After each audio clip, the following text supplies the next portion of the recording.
Asia শাখার সম্মানিত সভাপতি, মঞ্চে উপবিষ্ট বৃহত্তর শরীয়তপুরের কৃতি সন্তান জনাব শফিকুর রহমান কিরণ ভাই, মঞ্চে উপবিষ্ট নেতৃবৃন্দ এবং আমার উপস্থিত ভাইরা, আসসালামু আলাইকুম। উনি বলছিলেন আমি শরীফ দলের একজন, আমার মূল পরিচয় হলো আমি ইসলামী ফোরাম ইউরোপের একটা অঙ্গ সংগঠন ওয়াইএমও ইয়াং মুসলিম অর্গানাইজেশনের বর্তমান সভাপতি। সম্মানিত ভাইরা, আজকে বিপ্লব এবং সংহতি দিবস উপলক্ষে কিছু বলার জন্য আপনাদের এখানে দাঁড়িয়েছি। 7 নভেম্বর বিপ্লব এবং সংহতি দিবস যদি না হতো, আজকের বাংলাদেশ মানচিত্রে বাংলাদেশের লাল সবুজ পতাকা আপনারা দেখতেন না। এই জন্য সন্ত্রাস, আজকের যে সন্ত্রাসের মাধ্যমে বাংলাদেশের ক্ষমতায় টিকিয়ে রাখার জন্য বাংলাদেশের পরিস্থিতি যে ঘোলাটে করেছেন এবং বাংলাদেশের মৌলবাদী জঙ্গি আছে বলে বিশ্বে যা প্রচার করতেছে এবং বর্তমান সরকার তার বৈঠক ঘটতো যদি 7 নভেম্বর না হতো, আজকের যে প্রধানমন্ত্রী উনি আজকে প্রধানমন্ত্রী হতে পারতেন না যদি 7 নভেম্বরের সৃষ্টি না হতো। আজকে ওনারা সংসদে বলে আমার সেই জাতীয় নেতা শহীদ প্রেসিডেন্ট জিয়াকে কটূক্তি করে কথা বলে। আমি ধিক্কার জানাই এই এশিয়ার বিএনপির পক্ষ থেকে, ইসলামী ফোরাম ইউরোপের পক্ষ থেকে, যে জিয়াউর রহমান সম্পর্কে যেসব কটূক্তি করেন এগুলো বন্ধ করুন। আজকে দেখেন বাংলাদেশের পরিস্থিতি, বাংলাদেশকে জঙ্গিবাদী, বাংলাদেশে ইসলামী জঙ্গিবাদ মৌলবাদীর ঘাঁটি আছে বলে প্রকাশ করার জন্য শেখ হাসিনা যখন ওয়াশিংটনে বক্তৃতা দিচ্ছিলেন, গত 2 মাস আগের কথা আপনারা জানেন, ঠিক ওই মুহূর্তে আওয়ামী লীগের চক্রান্তে রামু, পটিয়া, উকিয়াতে আমাদের দেশের সংখ্যালঘু বৌদ্ধদের উপরে নির্মম হামলা হয়েছে। তার মানে উনি ওখান থেকে যে বক্তব্য দিয়েছেন তার সাথে লিঙ্ক আছে। আমি অনুরোধ করবো এই ব্যাপারে আমাদের কিরণ ভাই ভালো করে বলবেন, যেহেতু উনি বাংলাদেশে ছিলেন তখন উনি ওখানে বক্তব্য দিলেন বাংলাদেশে নাকি জঙ্গি আছে, আর এর মধ্যেই বাংলাদেশের জঙ্গিবাদ প্রতিষ্ঠিত করার জন্য বাংলাদেশের নিরীহ বৌদ্ধদের উপরে হামলা করা হলো। বাস্তবতা হলো এই কাহিনীর পাশ হয়ে গেল যে এটা প্রেসিডেন্ট ঠিক থাকলো না, এখন মানুষ জেনে গেল যে এটা আসলে আওয়ামী লীগের একটি চক্রান্ত। ভাইরা আমার, আজকে দেশ নেত্রীকে নিয়ে বিভিন্ন কটূক্তি হচ্ছে। দেশ নেত্রীর সুযোগ্য সন্তান তারেক জিয়াকে নিয়ে আজকে চক্রান্ত করতেছেন। আজকে লেটেস্ট খবর আপনারা জানেন, তার মামলাগুলো সাজা দেওয়ার জন্য, সাজা রায় শোনানোর জন্য অপেক্ষায় আছে। এইগুলো করে তারেক জিয়াকে দূরে রাখবে, খালেদা জিয়াকে মামলা দিয়ে দাবিয়ে রাখবে। এরপরে আজকে দেখেন একটা ইসলামী সংগঠন বাংলাদেশ জামাত ইসলামীকে ধ্বংসের পায়তারা করতেছে, পুলিশ দিয়ে লেলিয়ে দেওয়া হয়েছে এবং যুবলীগ ছাত্রলীগকে বলা হয়েছে তাদেরকে নির্মমভাবে যেখানে পাবে এখানে পিটার জন্য। বাংলাদেশের একজন স্বরাষ্ট্রমন্ত্রী যে বাংলাদেশের মন্ত্রিত্ব করে, সেই মন্ত্রী কিভাবে বলতে পারে আমার পুলিশ লাগবে না, যুবলীগ ছাত্রলীগে ইসলামী ছাত্র শিবিরকে রাস্তায় যেখানে পাবে এখানে নির্মম পিটাবে?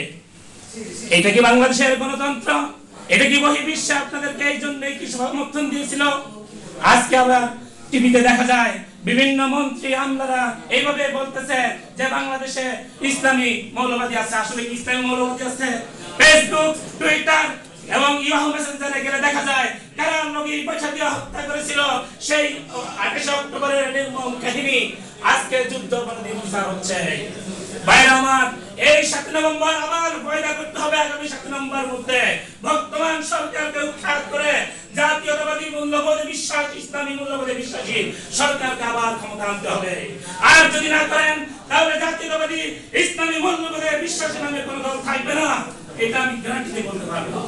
কারণ আজকে যে প্ল্যান নিয়ে 2021 সালের যে প্ল্যান নিয়ে নামছে ময়দানে মাঠে, এই মিশন যদি তারা করে তাহলে এই মিশনে বাংলাদেশে জাতীয়তাবাদী ইসলামী মূল্যবোধ থাকবে না। অতএব দেশ নেত্রী যে ডাক দিয়েছেন দেশ বাঁচাও, মানুষ বাঁচাও, ইসলাম বাঁচাও এবং বাংলাদেশ থেকে সন্ত্রাস নির্মূল করো, তাহলে আমাদেরকে এক মঞ্চে আসতে হবে। আজকে আমি কিরণ ভাইয়ের মাধ্যমে বাংলাদেশে এই মেসেজ পৌঁছে দিতে চাই। বাংলাদেশ ইসলামী ছাত্র শিবির, বাংলাদেশ ইসলামী ছাত্র শিবিরের সাথে ছাত্র দল যেন মিলে এই নব বাকশালী, এই নব ইন্ডিয়ান দালালদেরকে বাংলাদেশে প্রতিহত করে, আর না হয় জাতীয়তাবাদী দল বাংলাদেশের রাজনীতি করতে পারবে না। অতএব ভাইরা আমার, এই 7 নভেম্বরকে সামনে রেখে, আগামী 7 নভেম্বর সামনে রেখে আমাদেরকে আন্দোলন করতে হবে। আর এই আন্দোলনের ফসলই হবে দেশ নেত্রী বেগম খালেদা জিয়া আগামী 2014 যে নির্বাচন, তত্ত্বাবধায়ক সরকারের আমলে এই নির্বাচন করে এবং নতুন করে বিএনপি ক্ষমতা আসবে, 4 দলীয় ঐক্যজোট ক্ষমতা আসবে, ইসলামী মূল্যবোধে বিশ্বাসী দল ক্ষমতা আসবে, এই আশা করব। এবং আপনাদের মধ্যে আমি অনুরোধ করব যে জাতীয়তাবাদী দলের যেহেতু আপনি কেন্দ্রীয় নির্বাহী কমিটির একজন সদস্য, আপনার মাধ্যমে বেগম জিয়ার কাছে এই মেসেজ দিতে চাই যে আমরা আছি রাজপথে, আমাদের দল আছে রাজপথে, ইসলামী ছাত্র শিবির আছে রাজপথে, এরা পিছ পাও হবে না, এরা সর্বক্ষণ জিয়া পরিবারের সাথে আছে। তো আপনাদেরকে এই উদ্দেশ্য, এই লক্ষ্য নিয়ে, এই দল ঐক্য রেখে আমাদের ঐক্যকে আরো মজবুত করে আগামীর আন্দোলনকে আরো বেগবান করতে হবে। আগামী আন্দোলনের মাধ্যমে আমাদেরকে ক্ষমতায় আসার ব্যবস্থা করতে হবে। আর যদি ওইবার যদি জাতীয়তাবাদী দল ক্ষমতায় আসতে না পারে, এই বাংলাদেশের জাতীয়তাবাদ থাকবে না, এই বাংলাদেশের জিয়া পরিবার রাখবে না।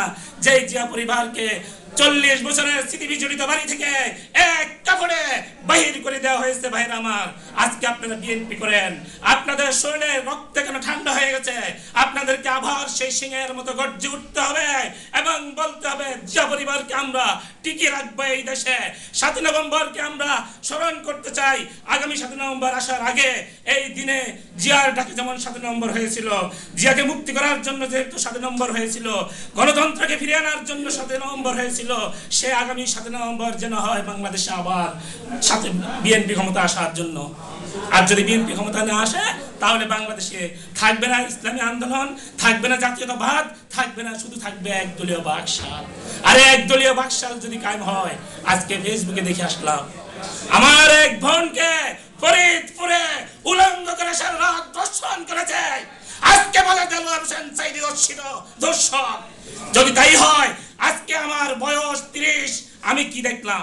কারা ধর্ষণকারী, কারা নারী নির্যাতনকারী, কি দেখতেছি? এটি বর্তমান সরকারের লোকেরাই ধর্ষণকারী এবং নির্যাতনকারী। তার প্রমাণ আমরা বর্তমান নতুন প্রজন্মের লোক। ভাইরা আমার, 7 নভেম্বরকে শ্রদ্ধার সাথে স্মরণ করতেছি। 7 নভেম্বরে এই জন্য যে জিয়াউর রহমান সাহেব, আল্লাহ ওনাকে মহরুম ব্যস্ত নসিব করে দেখ, আল্লাহ তার জীবনের সমস্ত গুনাহ মাফ করে দেয়, আমরা বলি আমিন। উনি এই দেশে ইসলামী মূল্যবোধকে টিকিয়ে রাখার জন্য আপ্রাণ চেষ্টা করেছেন।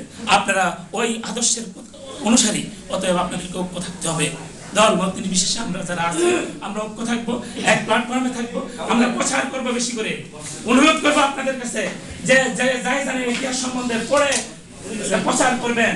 আওয়ামী লীগ ওদের নেতা থেকে সমর্থক কর্মী শীর্ষ পর্যায় থেকে নিম্ন পর্যন্ত ওনারা অপপ্রচার করে। আমি আপনাদেরকে বলবো না অপপ্রচার করার জন্য, মিথ্যা প্রচার করার জন্য বলবো না, শুধু বলবো আপনারা প্রচার করেন, যেটা ইতিহাস সত্যকে আপনারা প্রচার করেন। আজকে দেখেন যুদ্ধাপরাধের বিচার হচ্ছে, সেই চট্টগ্রামের সিংহপুরুষ যিনি বীর চট্টলার বাঘ বলে আমরা চিনি, সেই সালাউদ্দিন কাদের চৌধুরীকে আজকে যুদ্ধাপরাধের মামলা নিয়ে আটকে রাখছে। ওনার যুদ্ধের সময় যে উনি কি করছেন, আমি ওনার জীবন হিস্ট্রি নিয়ে যে বই লেখা আমি ওটা পড়ছি। ওনার অপরাধ, ওনার বাবা ছিলেন ফজলুল কাদের চৌধুরী, সেই পাকিস্তানের স্পিকার। এই কারণে ওনাকে, উনি জাতীয়তাবাদী দলের একজন সৈনিক, এই জন্য তাকে আজকে নির্মম নির্যাতনের শিকার হতে হচ্ছে। আপনারা জানেন তাকে একজন চিৎকার ডাকাত এবং রাজনীতিকারকের সাথে, চিন্তাকারীর সাথে জেলে রাখা হয়েছে। তার নির্মম নির্যাতনের কথা জেলের মধ্যে আমি বলে শেষ করতে পারবো না। ভাইরা আমার, আপনারা যেই দলে করেন, আপনারা আগে ইতিহাস সম্বন্ধে ভালো করে পড়ে এবং এই বিএনপির সফলতাগুলোকে আপনারা প্রচার করেন। আর যদি প্রচার না করেন, আপনারা বলতে পারেন আমরা হাজার হাজার কিলোমিটার দূরে আছি বাংলাদেশ থেকে, আমরা কি করব না? আপনাদের করণীয় আছে। যদি আপনারা জাতীয়তাবাদী ইসলামী মূল্যবোধে বিশ্বাসী হন, তাহলে আপনাদেরকে প্রচার করতে হবে আওয়ামী লীগের এই অপকর্মগুলা। আর এই যে আজকের বর্তমান প্রধানমন্ত্রী, উনি প্রধানমন্ত্রী হয়েছেন জিয়াউর রহমানের কারণে। জিয়াউর রহমান সাহেব যদি ওনাকে ইন্ডিয়া থেকে না আনতেন, উনি এই রাজনীতিতে থাকতে পারতেন না, ঠিক কিনা বলেন? আজকে বাংলাদেশ নিয়ে বলতেছে মুক্তিযোদ্ধার চেতনায় বিশ্বাসী ওনারা, আর জাতীয়তাবাদী দল মুক্তিযোদ্ধায় বিশ্বাস করে না। যদি সত্যি হতো, এটাই হতো, তাহলে স্বাধীনতা যুদ্ধের যে ইতিহাসগুলো আমরা পড়ি, স্বাধীনতা যুদ্ধের সময় আওয়ামী লীগের আজকে যে ডাক সাইডের নেতাগুলো দেখি, এরা সবাই কেলেকাতা বসা হোটেলে নারী মদ নিয়ে ফুর্তি করেছে। এরা স্বাধীনতা যুদ্ধ করে নাই, যুদ্ধ করেছে আমার প্রেসিডেন্ট বীর উত্তম। আজকে বলা হচ্ছে যুদ্ধাপরাধীর বিচার বিএনপি নাকি চায় না। আমার নেত্রী আজকে বলে দিয়েছেন ওনারা যুদ্ধ অপরাধীর বিচার চায়, আর আপনারা যেটা করতেছেন এটা যুদ্ধ অপরাধীর বিচার করতেছেন না, ওটা একটা ইসলামী মূল্যবোধের বিশ্বাসী লোকদেরকে ধরে আটকে রেখেছেন যাতে আপনাদের বিরুদ্ধে আন্দোলন করতে না পারে। এটা কোনো যুদ্ধ অপরাধের বিচার নয়। যুদ্ধ অপরাধের বিচার যদি হবে, আপনার বিআই সেই নুরুল রাজাকারের ছেলে ইঞ্জিনিয়ার মোশাররফ হোসেন গ্রেফতার হয়নি কেন?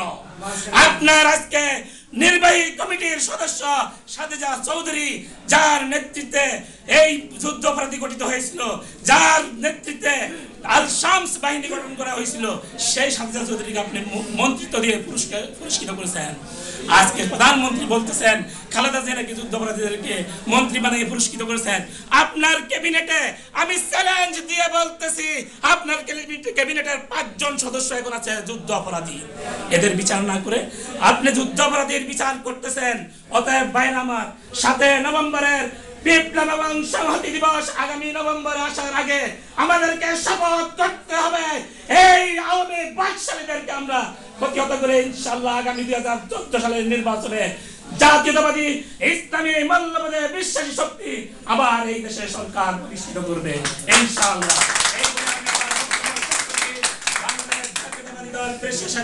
জিন্দাবাদ, সম্মানিত মেহমান জিন্দাবাদ। আসসালামু আলাইকুম।